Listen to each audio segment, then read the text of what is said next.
ആനച്ചേര്.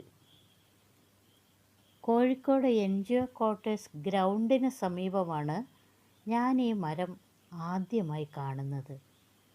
കുലകുലയായി കായ്ച്ചു കിടക്കുന്ന ഞാവൽപ്പഴമെന്ന് തോന്നി. വളരെ ആകർഷണീയമായും കൗതുകമായും തോന്നിയതിനാൽ 2-3 പഴം പറിച്ചെടുത്തു. വയലറ്റ് കളറിൽ ഞാവൽപ്പഴത്തിൻ്റെ വലിപ്പവും ഷെയ്പ്പുമാണ് അതിനുണ്ടായിരുന്നത്. മണത്ത് നോക്കിയപ്പോൾ ഞാവൽപ്പഴത്തിൻ്റെ മണമില്ല.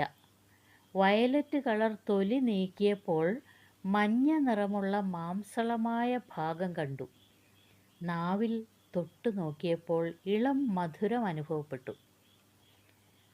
അതെല്ലാം ഫോട്ടോ എടുത്തു കഴിഞ്ഞപ്പോഴേക്കും ആ പഴത്തിൻ്റെ നീരൊഴുകിയ കൈവിരൽ തുമ്പുകളിൽ പൊള്ളിയ പോലെ കുമിളകൾ രൂപപ്പെട്ടു.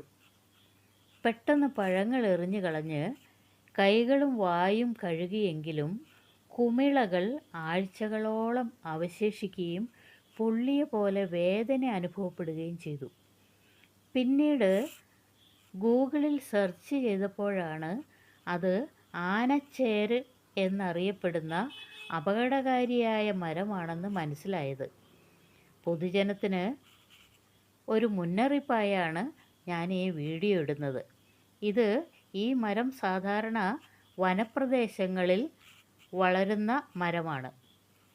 ജനനിബിഡമായ ഈ പട്ടണപ്രദേശത്ത് ഇതെങ്ങനെ വന്നുവെന്നറിയില്ല.